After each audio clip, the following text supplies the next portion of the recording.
Hello मित्रों, नमस्कार। मित्रों, क्या आप जानते हैं कि आखिर कौन सा कारण था जिससे श्री कृष्ण जी की द्वारका नगरी डूब गई थी? आखिर इसके पीछे का रहस्य क्या है, चलिए हम आपको बताते हैं। लेकिन आगे बढ़ने से पहले आपसे निवेदन है कि वीडियो को बिना एक सेकंड स्किप किए वीडियो में अंत तक बने रहिएगा। मैं दावा करता हूँ अगर आप लोग वीडियो अंत तक देख लेते हैं तो आपके मन में कोई भी प्रश्न नहीं उठेगा। तो बिना देर किए चलिए शुरू करते हैं। मित्रों, हम आपको बता दें, हिंदू धर्म के 4 धामों में से एक द्वारका धाम को भगवान श्री कृष्ण की नगरी कहते हैं। द्वारका धाम गुजरात के कठियावाड़ क्षेत्र में अरब सागर के समीप स्थित है। श्री कृष्ण की द्वारका नगरी के जल विलीन होने की कई पौराणिक कथाएं प्रचलित हैं। चलिए हम आपको बताते हैं भगवान श्री कृष्ण की द्वारका नगरी डूबने के पीछे का वजह क्या था। मित्रों, श्री कृष्ण की द्वारका नगरी के डूबने की मुख्य 2 वजह मानी जाती है।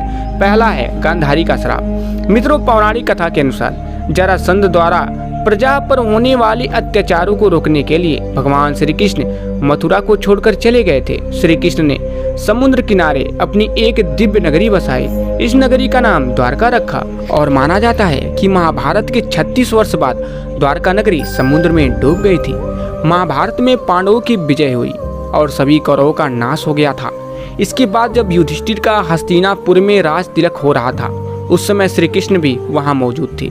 तब गांधारी ने श्री कृष्ण को महाभारत युद्ध का दोषी ठहराते हुए भगवान श्री कृष्ण को श्राप दिया कि अगर मैंने अपने आराध्य की सच्चे मन से आराधना की है और मैंने अपना पत्नी व्रता धर्म निभाया है तो जो जिस तरह मेरे कुल का नाश हुआ है उसी तरह आपके कुल का नाश भी आपकी आंखों के समक्ष होगा।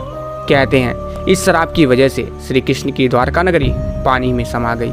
चलिए मित्रों, हम आपको दूसरा कारण भी बता देते हैं, ऋषियों का श्राप। मित्रों, एक अन्य पौराणिक कथा के अनुसार एक बार महर्षि विश्वामित्र, देव ऋषि नारद और कव द्वारका गए।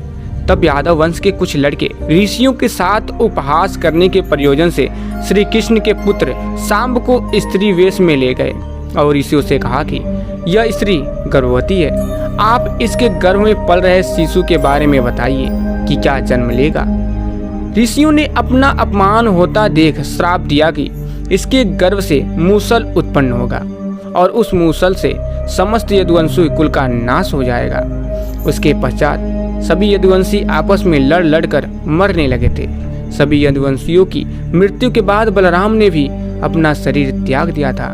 श्री कृष्ण पर किसी शिकारी ने हिरण समझकर बाण चला दिया था, जिससे भगवान श्री कृष्ण देवलोक चले गए। उधर जब पांडवों को द्वारका में हुई अनहोनी का पता चला तो अर्जुन तुरंत द्वारका गए और श्री कृष्ण के बचे हुए परिजनों को अपने साथ इंद्रप्रस्थ लेकर चले गए। इसके बाद देखते ही देखते पूरी द्वारका नगरी रहस्यमयी तरीके से समुद्र में समा गई। आखिर पूरी कहानी क्या है, चलिए हम आपको बताते हैं। मित्रों, जब ऋषियों ने श्राप दिया तो इस घटना का पता श्री कृष्ण को चला तो उन्होंने कहा यह ऋषियों की वाणी है, व्यर्थ नहीं जाएगी। और अगले ही दिन सांब ने एक मूसल उत्पन्न किया। इस मूसल को राजा उग्रसेन ने समुद्र में फेंकवा दिया। साथ ही श्री कृष्ण ने नगर में घोषणा करा दी कि अब कोई भी नगरवासी अपने घर में मदिरा नहीं बनाएगा, क्योंकि कृष्ण नहीं चाहते थे कि उनके कुल के लोग और संबंधी मदिरा के नशे में कोई अनुचित व्यवहार कर परिवार सहित एक दूसरे का नाश कर बैठे, क्योंकि ऋषियों की वाणी तो सच होनी ही थी। और मित्रों, धार्मिक पुस्तकों के आधार पर महाभारत युद्ध के 36वें वर्ष में द्वारका नगरी में बहुत अपशगुन होने लगे थे। कान्हा ने सभी यदुवंशी पुरुष को तीर्थ पर जाने के लिए कहा। इस पर सभी लोग द्वारका नगरी के तीर्थ के लिए निकल गए। प्रभास क्षेत्र में आने पर विश्राम के दौरान किसी बात पर ये लोग आपस में भिड़ गए। यह बहसबाजी झगड़े में बदल गई और झगड़ा मार काट में बदल गया। इस दौरान ऋषियों का शाप इस रूप में फलीभूति हुआ कि सांब ने जिस मूसल को उत्पन्न किया था उसके प्रभाव से प्रभास क्षेत्र में खड़ी एरका घास को लड़ाई के दौरान जो भी उखाड़ता वो एरका घास मूसल में परिवर्तित हो जाती। ऐसा मूसल जिसका एक प्रहार ही व्यक्ति के प्राण लेने के लिए पर्याप्त था।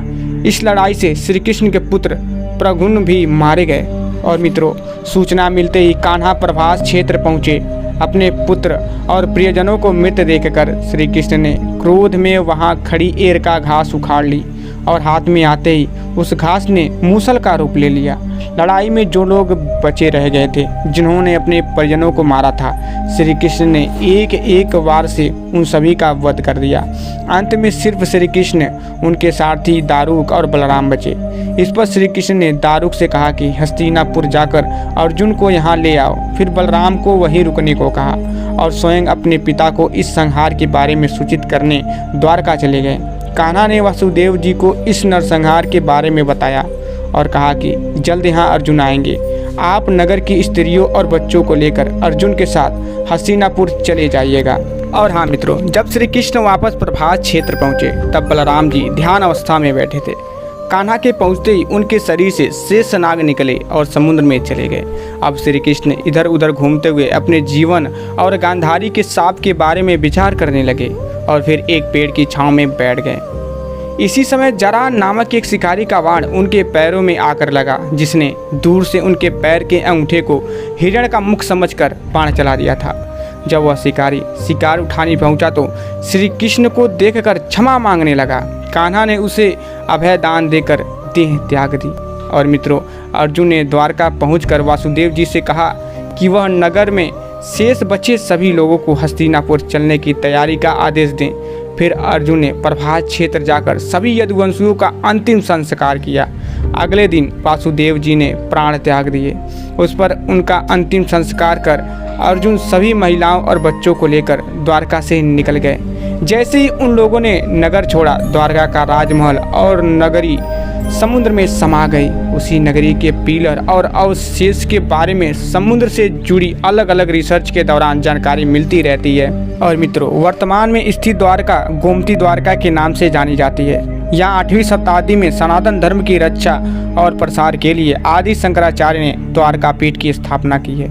आधुनिक खोजों में भी इस क्षेत्र में रेत एवं समुद्र के अंदर से प्राचीन द्वारका के अवशेष प्राप्त हुए हैं। द्वारका की स्थिति और बनावट समुद्र के बीच द्वीप पर बने किलों के समान है। और मित्रों, वर्तमान में गोमती द्वारका और बेट द्वारका एक ही द्वारकापुरी के दो भाग हैं। गोमती द्वारका में ही द्वारका का मुख्य मंदिर है, जो श्री कृष्ण रणछोड़राय मंदिर एवं द्वारकाधीश मंदिर के नाम से मशहूर है। यह मंदिर लगभग 1500 वर्ष पुराना है। मंदिर 7 मंजिला है। इस मंदिर के आसपास बड़े हिस्से में जल भरा है। इसे गोमती कहते हैं। इसके आसपास के कई घाट हैं, जिनमें संगम घाट प्रमुख है। इस मंदिर में भगवान की काले रंग की 4 भुजाओं वाली मूर्ति है। इसके अलावा मंदिर के अलग अलग भागों में अन्य देवी देवताओं के मंदिर और मूर्तियां स्थित हैं। मंदिर के दक्षिण में आदि गुरु शंकराचार्य द्वारा स्थापित शारदा मठ भी है। और मित्रों, साथ ही हम आपको बताते, जब भगवान कृष्ण इस दुनिया को छोड़कर गए तो समंदर के पानी ने द्वारका को अपने में समा लिया। महाभारत के 3रे अध्याय में वर्णित है कि जब श्री कृष्ण 125 साल बाद इस पृथ्वी से स्वर्गलोक सिधारे तो समुद्र के देवता ने कृष्ण के महल के अलावा बाकी जमीन वापस ले ली। और मित्रों, पानी के नीचे खुदाई का काम मौजूदा द्वारकाधीश मंदिर के पास से शुरू हुआ था। यहाँ कई मंदिरों की एक श्रृंखला मिली है, जिसका मतलब ये है कि जैसे जैसे पानी चढ़ता गया, मंदिरों की जगह आगे सरकती गई। इस अवलोकन ने भारत के चर्चित पुरातत्वविदा डॉक्टर एस राव को आश्वस्त किया कि क्यों ना समुद्र के किनारे खुदाई की जाए, ताकि पता चल सके कि यहाँ इस डूबे हुए शहर के वास्तविक सबूत हैं। तो मित्रों, अगर आप लोग वीडियो यहाँ तक देख रहे हैं तो कमेंट बॉक्स में जय श्री कृष्ण जरूर लिख दीजिएगा, जिससे आपके सारे कष्ट दूर हो जाएंगे। और हाँ मित्रों, अगर आप लोग को वीडियो पसंद आया है तो वीडियो को दिल से एक लाइक और चैनल को सब्सक्राइब करना मत भूलिएगा। तो फिर मिलेंगे। जय श्री कृष्ण, राधे राधे।